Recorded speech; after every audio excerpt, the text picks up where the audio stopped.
বাংলা, বিহার ও উড়িষ্যার শেষ স্বাধীন নবাব মির্জা মুহাম্মদ সিরাজউদ্দৌলা, যিনি নবাব সিরাজউদ্দৌলা নামেই সমাধিক পরিচিত,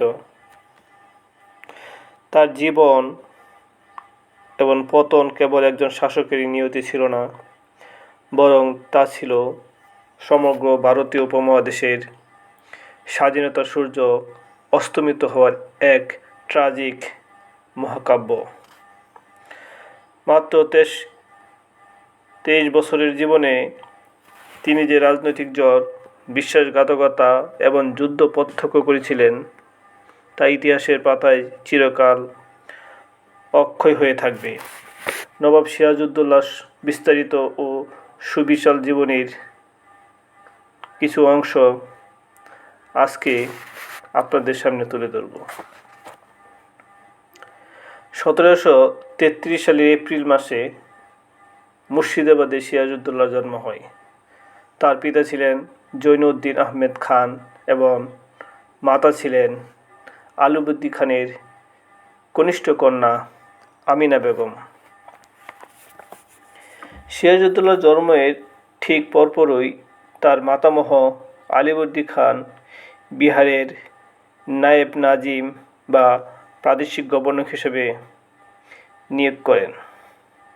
এই কারণে আলিবর্দী খান সিরাজের জন্মকে অত্যন্ত সৌভাগ্যের প্রতীক মনে করতেন এবং শিশু বয়স থেকেই সিরাজকে নিজের সন্তানের মতো পরম স্নেহে ও রাজকীয় আদর করে বড় করে তোলেন। সিংহাসনের উত্তরাধিকারী হিসেবে আলিবর্দী খানের কোনো পুত্র সন্তান ছিল না। তার 3 কন্যার বিয়ে হয়েছিল তারই 3 ভ্রাতুষ্পুত্রের সাথে। আলিবর্দী খানের 3 কন্যার মধ্যে আমিনা বেগমের পুত্র সিরাজউদ্দৌলা ছিলেন তার সবচেয়ে প্রিয়। রাজকীয় রীতি অনুযায়ী সিরাজউদ্দৌলাকে আরবি, ফার্সি, গণিত, রাজনীতি এবং যুদ্ধবিদ্যায় পারদর্শী করে তোলা হয়। 1752 সালে নবাব আলিবর্দী খান মাত্র 19 বছর বয়সী তরুণ সিরাজউদ্দৌলাকে তার আনুষ্ঠানিক উত্তরাধিকারী বা মেদিনীপুরের নায়েব নাজিম ঘোষণা করেন।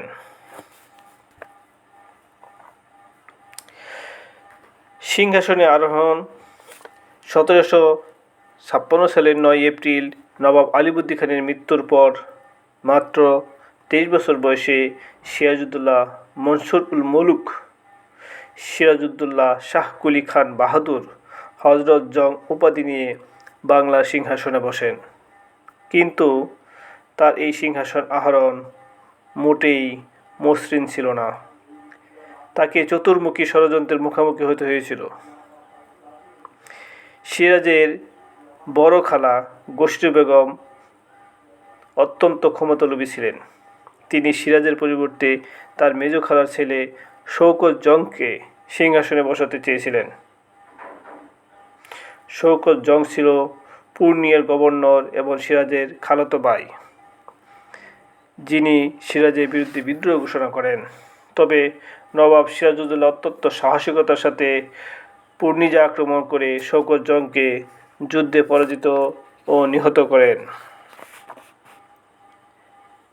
আলিবর্দী খানের সেনাপতি এবং সিরাজের দুঃসম্পর্কের খালু মীর জাফর আলী খান প্রথমে থেকেই সিরাজকে নবাব হিসেবে মেনে নিতে পারেননি।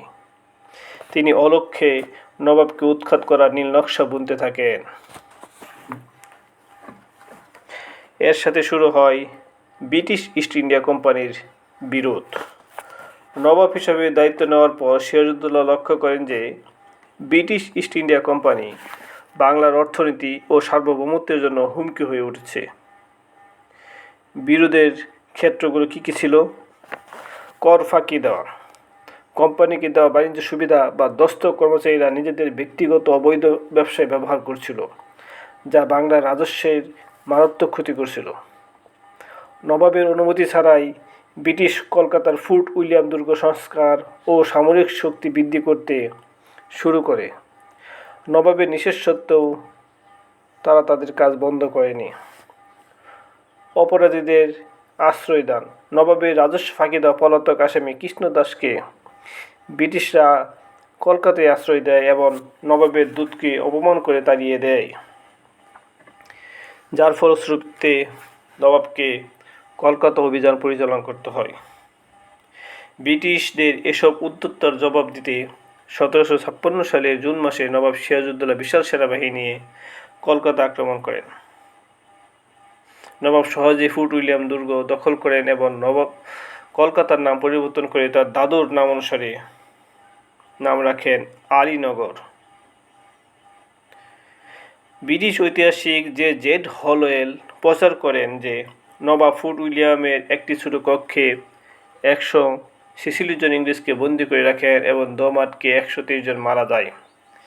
আধুনিক ইতিহাসবিদরা প্রমাণ করেছেন যে এটি ছিল মূলত একটি অতিরঞ্জিত বানোয়াট গল্প, যা নবাবের চরিত্র হনন ও ব্রিটিশ পার্লামেন্টের যুদ্ধের অজুহাত তৈরির একটি মাত্র।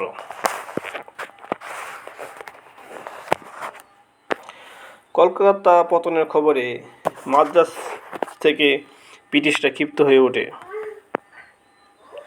তারা লর্ড ক্লাইভ এবং অ্যাডমিরাল ওয়াটসের নেতৃত্বে এক বিশাল শক্তিশালী সেনাবাহিনী বাংলায় পাঠায়। 1757 সালের শুরুতে লর্ড ক্লাইভ কলকাতা পুনর্দখল করেন। চারপাশে রাজনৈতিক পরিস্থিতি এবং ফরাসিদের সাথে ব্রিটিশদের যুদ্ধের প্রেক্ষাপটে নবাব বাধ্য হয়ে 1757 সালের 9 ফেব্রুয়ারি ইংরেজদের সাথে আলীনগরের সন্ধি স্বাক্ষর করেন, যার মাধ্যমে ইংরেজরা তাদের পুরনো সব সুযোগ সুবিধা ফেরত পায়।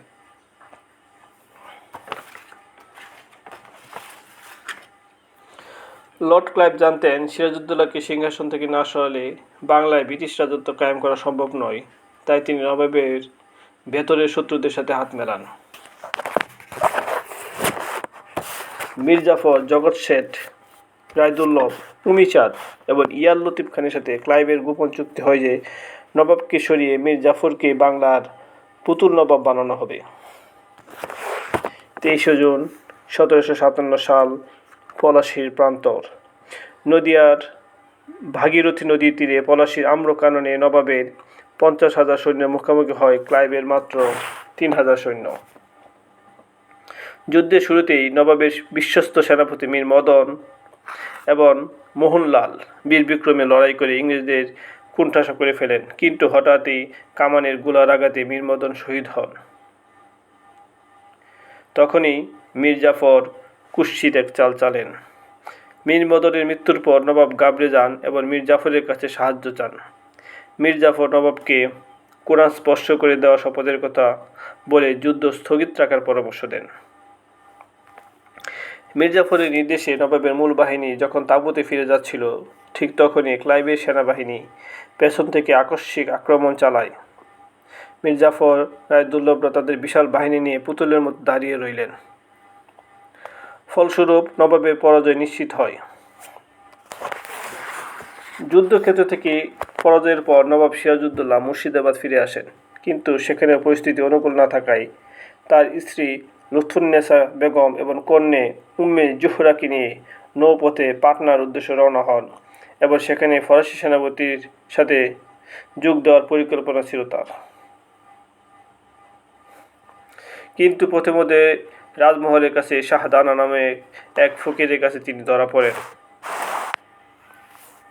পূর্বে যার কান নবাব কেটে দিয়েছিলেন।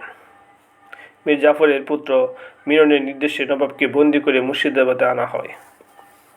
2 জুলাই 1757 সালের 2 জুলাই মুর্শিদাবাদের জাফরগঞ্জ প্রাসাদে মিরনের নির্দেশে ও মোহাম্মদ বেগ নামে এক আততায়ী ব্যক্তি নবাব সিরাজউদ্দৌলাকে নির্মমভাবে তলোয়ার দিয়ে আঘাত করে হত্যা করেন। মৃত্যুর আগে সিরাজউদ্দৌলা শুধু একটু পানি চেয়েছিলেন এবং আক্ষেপ করে বলেছিলেন তিনি নিজের ভুলের খেসারত দিয়ে যাচ্ছেন।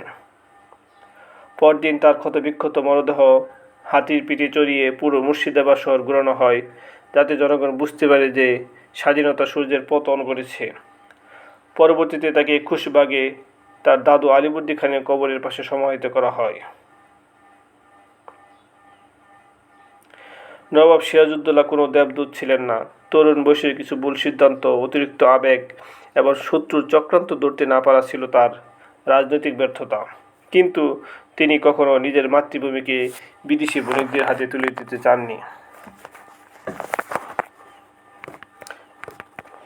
বাংলার ইতিহাসে মীর জাফর নামটি যেভাবে চিরকালের জন্য বিশ্বাসঘাতক শব্দের সমর্থক হয়ে গেছে, সেখানে তরুণ নবাব সিরাজউদ্দৌলা শত প্রতিকূলতার মাঝেও স্বদেশের স্বাধীনতা রক্ষার লড়াইয়ে একজন মহামানব ও ট্র্যাজিক হিরো হিসাবে বাঙালির হৃদয়ে অমর হয়ে আছেন। তার পতনের মাধ্যমে মূলত আমরা 190 বছর বা 200 বছরের ব্রিটিশ উপনিবেশিক শাসনের অধ্যায় শুরু হয়েছিল।